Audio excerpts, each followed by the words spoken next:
मी राहुल गायकवाड पुन्हा एकदा London United किंगडमवरून. आज आपला खूपच महत्त्वाचा टॉपिक आपण कव्हर करूयात.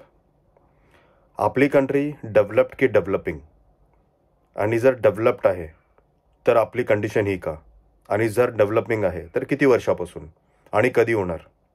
मला असं वाटतं या गोष्टींचा तथ्य आणि या गोष्टींपाठचं गुपित आपण शोधलं पाहिजे. पण आपण काय करणार? सर्वजण आपल्या पोळ्या भाजण्यामध्ये व्यस्त आहेत.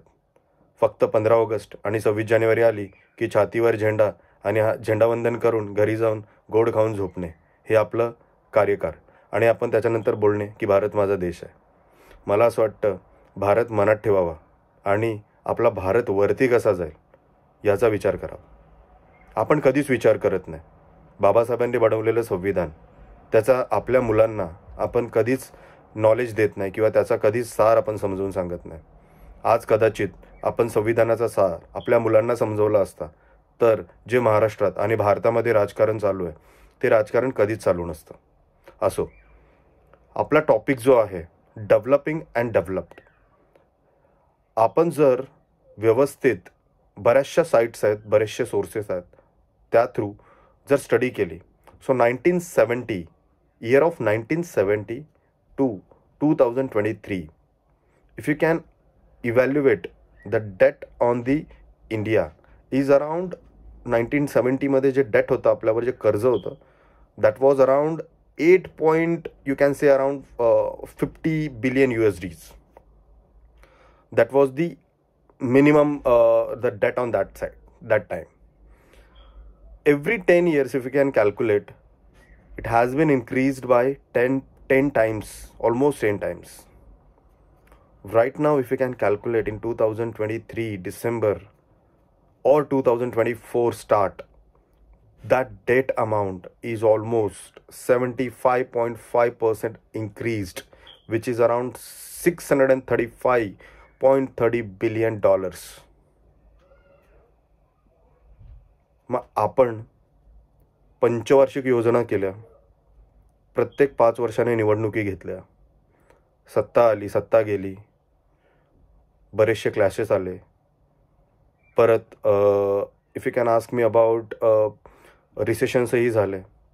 मग मला हे समजत नाही, आपलं कर्ज प्रत्येक 10 वर्षाने किंवा 5 वर्षाने वाढतच का राहिलं, ते कधी कमी का नाही झालं.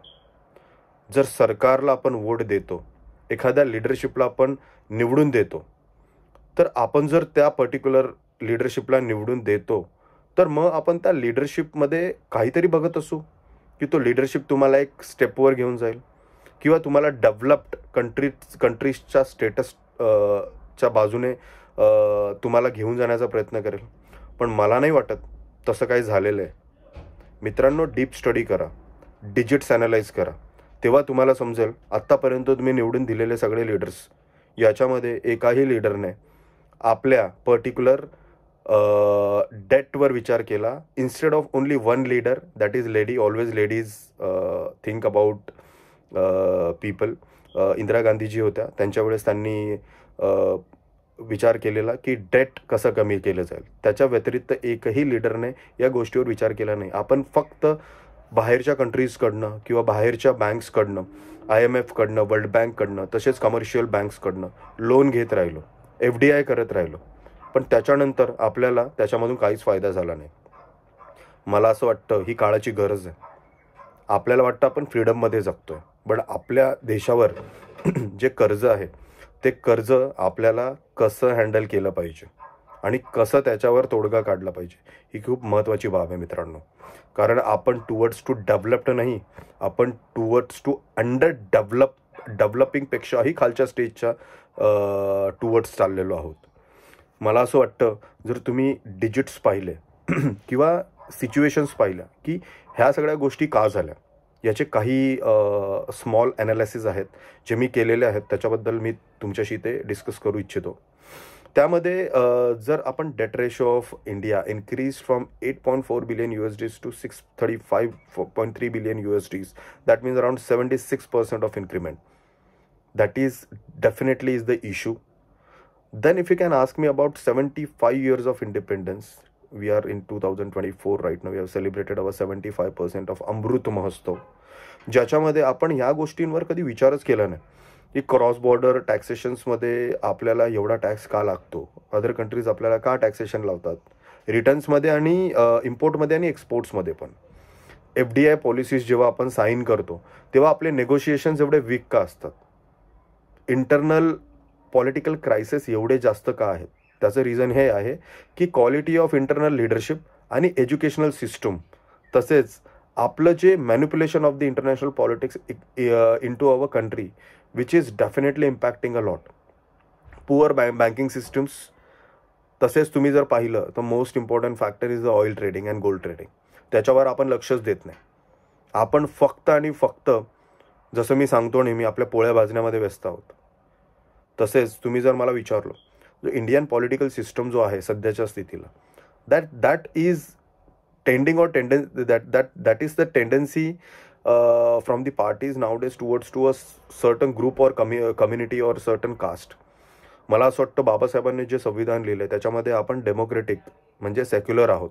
तर आपण एक ग्रुप बनून जर एवढ्या सगळ्या कास्ट आणि सेक्युलरिझमचा जर आपण एक ग्रुप बनवला किंवा त्याचा एक बंच ऑफ पॉवर बनवली, तर ती पॉवर अख्ख्या दुनियाला खाऊ शकते. हे सगळ्यांना ठाऊक आहे. त्यामुळे आपल्यामध्ये इंटरनॅशनल पॉलिटिक्समध्ये मॅनिप्युलेशन होतं, जे आपल्या लिडर्सला समजतच नाही. त्याच्यावर प्रॉपरली वर्क करण्याची खूप गरज आहे. तसेच if you can ask me about the last 10 years of data जर तुम्ही काढला, त्यामध्ये IT management, cyber securities, data engineering, business analyst, product management, तसेच मशीन लर्निंगचे जॉब सर्वात जास्त थ्रो केले आहेत मार्केटमध्ये. पण मला असं वाटतं, जेव्हा आपण एज्युकेशन्स घेतले किंवा लास्ट 20 yearsमध्ये जे पण मुलं शिकले, त्या मुलांनी फक्त या पर्टिक्युलर फील्ड्समध्ये त्यांचं एज्युकेशन नाही घेतलेलं आहे. They have taken up the education in various fields. तर मला असं वाटतं की त्या पर्टिक्युलर फील्ड्समध्ये त्यांना जॉब प्रोव्हाइड केले जात नाही आहेत. And because of that the unemployment ratio is very high. आपल्याला त्याच्यावर वर्क करणं गरजेचं आहे. तसेच फॉरेन ट्रेड ॲग्रीमेंट जेव्हा आपण साईन करतो, आता 2024पर्यंत आपण जवळपास 14 FTAs साईन केलेले आहेत. पण जेव्हा आपण ते साईन करतोय तेव्हा आपल्याला पाहायला पाहिजे की आपले ज्या कंट्रीजसोबत आपण सायनिंग्स किंवा ऑथरायझेशन्स करतोय त्या कंट्रीमध्ये आपली लोक, त्यांचे प्रॉब्लेम्स काय, त्यांचा सर्वे का नाही घेत आपण. त्यांचा सर्वे घ्या आणि त्याच्यानुसार तुम्ही काही नेगोशिएशन्स करण्यासाठी तुम्हाला डोर्स ओपन होतील. पण असा सर्वे कधीच झालेला नाही. तसेच NRIs are rejecting buying or investing back to India when they live there countries. म्हणजे ते आपण काय विचार करतो की आपल्या कंट्रीजमधनं डोअर ओपन्स करू लोकांना बाहेर जाण्यासाठी, शिकण्यासाठी किंवा जॉब्स घेण्यासाठी. पण त्याच्यामध्ये फक्त त्यांचं भलं होतंय आणि ते इनडायरेक्टली जे पैसे कमवतात ते ज्या कंट्रीमध्ये चालले त्याच कंट्रीमध्ये इन्व्हेस्ट करतात. मग the benefit is getting done by the other country, not your country.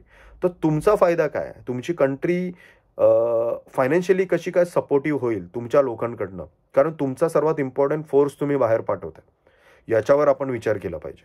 मला असं वाटतं आपण जर जे NRIs बाहेर जातात, स्टुडंट्स आहेत किंवा आपल्याकडे खूप जास्त पॉवर आहे, मी नेहमीच बोलतो, आपण ती पॉवर आपल्या कंट्रीमध्ये का डिप्लॉय नाही करत. जर आपण 50% ऑफ पीपल किंवा वर्कफोर्स रिटेन केली आपल्या कंट्रीमध्ये, तर ॲज पर दी कॅल्क्युलेशन्स आपण 28% of debt on India reduce करू शकतो पर इयर.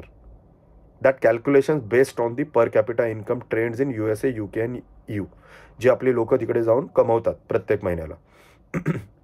जर आपण व्यवस्थित कॅल्क्युलेशन्स केले, 50% लोकांना जरी थांबवलं पर इयर, तरी आपण 28% म्हणजे 30 लोक आपल्या कंट्रीमध्ये काम करून आपल्याला तो पर्टिक्युलर फंड किंवा वेल्थ किंवा फायनान्शियली सपोर्ट करू शकतात आणि आपल्या कंट्रीमधून ते ग्रो होऊ शकतात. त्याच्यासाठी त्यांना डेफिनेटली आपल्याला एम्प्लॉयमेंट करून द्यायला लागेल. मग एम्प्लॉयमेंट्स का ना होते, आपल्याला तो गॅप शोधून काढायला लागेल. जे एज्युकेशन आपण प्रोव्हाइड करतोय त्याच्या व्यतिरिक्त, म्हणजे जे एज्युकेशन आणि त्याच्यापासून भेटलेले जॉब्स किंवा जे एज्युकेशन्स आपण देतोय लोकांना, जे स्ट्रीम्स आहे, फॉर एक्झाम्पल कॉमर्स आहे, आर्ट्स आहे, सायन्स आहे, तुमचं मॅनेजमेंट आहे, रिसर्च आहे, पण ते जे जॉब्स अवेलेबल आहे ते सर्टन पर्टिक्युलर सेगमेंटसाठी अवेलेबल आहे. तर बाकीच्या सेगमेंटसाठी जे जॉब अवेलेबल नाही तो गॅप आपल्याला फिलअप करावा लागेल. त्याच्यासाठी गव्हर्नमेंटला स्पेशल बजेट टाकावं लागेल. त्या बजेटनुसार ते जॉब्स आपल्याला ग्रो करावे लागतील आणि जी फुलफिलमेंट ऑफ दी अनएम्प्लॉयमेंट आहे मुलांकडनं किंवा आपल्या स्टुडंट्सकडनं त्याला तिथे फिट करावा लागेल आणि तो सेगमेंट आपल्याला रेव्हेन्यू जनरेट करून देईल. मला असं वाटतं आपण ह्या गोष्टीवर विचार केला पाहिजे. तसेच आपण पर्टिक्युलरली जर तुम्ही मला विचारलं की बँकिंग सिस्टम्स आहेत त्याच्यामध्ये compliance and regulations I always says त्याला खूप खूप स्ट्रॉंग केलं पाहिजे आणि प्रत्येक बँकिंग ॲडवायझर किंवा प्रत्येक बँकिंग पर्सनला स्पेशल ट्रेनिंग्स दिल्या पाहिजेत. त्यांचे सर्टिफिकेशन्स केले पाहिजेत. जसं UK FCA नावाची एक संघटना आहे, त्याला फायनान्शियल कंडक्ट अथॉरिटी असं म्हणतात. FCAच्या व्यतिरिक्त किंवा FCAला क्रॉस करून केलेली कोणतीही फायनान्शियल ॲक्टिव्हिटी FCA मंजूर करत नाही आणि ती त्याच्या व्यतिरिक्त मोठी कारवाई करू शकते त्या पर्टिक्युलर पर्सनच्या अगेन्स्ट. त्याच्यामुळे FCA सारखी एखादी संघटना आपल्याकडे आहेत, बरेच आहेत, पण त्या स्ट्रॉंगली काम करत नाहीत किंवा त्या स्ट्रेंजमध्ये काम करत नाहीत. सो आपल्याला त्या गोष्टीवर विचार करण्याची खरोखर गरज आहे. तसेच आपले जे ॲग्रीमेंट्स होतात बरोबर, जे FDIs होतात किंवा FTAs होतात त्याच्यामध्ये जर आपण पाहिलं so as the largest consumer of the oil trading across the world wide, म्हणजे आपण ऑलमोस्ट फर्स्ट 3 येतो ज्याच्यामध्ये आपण ऑइल कन्झ्युम करतो. And with the the population of the country if you can look at, so याचं जे proportion आहे त्याच्यामध्ये जर तुम्ही पाहिलं so we must continue to prioritise the bilateral agreements instead of multilateral one. मला असं वाटतं की जे बायलॅटरल आहे त्याच्यामध्ये कंट्री टू कंट्री आपण काम करतो, एका कंट्री टू कंट्री सोबत आपण ॲग्रीमेंट साईन करतो. त्याच्यामध्ये काही बर्डन्स असतात, त्याच्यामध्ये काही पुश नोट्स असतात, आपण त्याच्यानुसार आपण कंट्रीजशी नेगोशिएशन्स करू शकतो किंवा मध्ये काही सिच्युएशन झालं तर आपण हँडलही करू शकतो. बट मल्टीलॅटरलमध्ये 3 ते 4 कंपनीज एकत्र आल्यानंतर किंवा कंट्रीज एकत्र आल्यानंतर त्या कंट्रीज बरोबर जेव्हा आपण एखादी सिच्युएशन हँडलिंगची बारी येते तेव्हा भरपूर क्लॅशेस निर्माण होतात. सो मला असं वाटतं की ॲज आपण एवढी जास्त पॉप्युलेशन आणि ऑइल किंवा आपलं जे current conditions of debt on country आहे त्याच्यानुसार आपण बायोलॅटरलनुसार लो रिस्क घेऊन हेज करून चाललं पाहिजे. That is my particular assumption.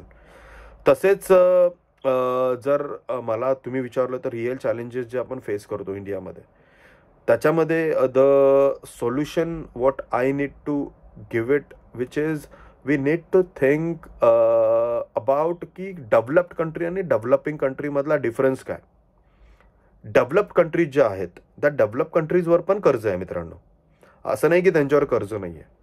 त्या डेव्हलप्ड फक्त आणि फक्त त्यांचं कर्ज मॅनेज करून किंवा त्यांच्याकडची जी फायनान्शियल सिच्युएशन आहे त्याच्यानुसार नसते.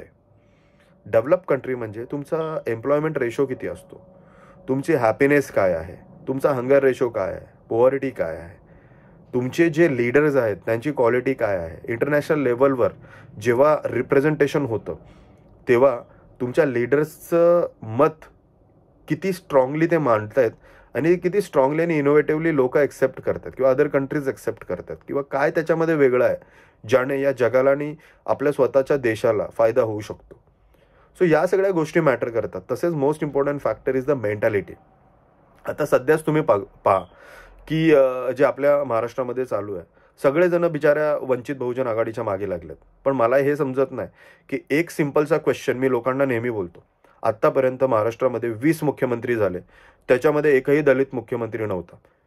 हा क्वेश्चन कोणीही जाऊन एकदा तरी त्या पर्टिक्युलर पार्टीजला विचारा तरी, त्यांना समजू द्या, त्यांना उत्तरं तर देऊ द्या की 20 मुख्यमंत्री झाले, 20 मुख्यमंत्रीमध्ये एकही दलित मुख्यमंत्री नव्हता आणि 20 मुख्यमंत्री झाल्याच्या नंतरही महाराष्ट्रामध्ये ही कंडिशन आहे.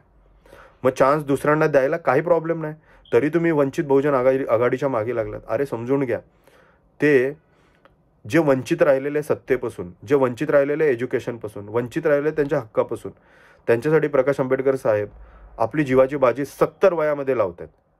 मीडियाचे जे रिप्रेझेंटेटिव्ज आहेत, आता रिसेंटली मी एक इंटरव्ह्यू पाहिला त्याच्यामध्ये प्रकाश आंबेडकरांशी कसे बोलतात, बोलले असते का? मला हा डिफरन्स समजत नाही. आपण या डिफरन्सवर वर्कआउट केलं पाहिजे. तेही आपल्याला तेवढेच प्रिय आहेत आणि हेही आपल्याला तेवढेच प्रिय आहे.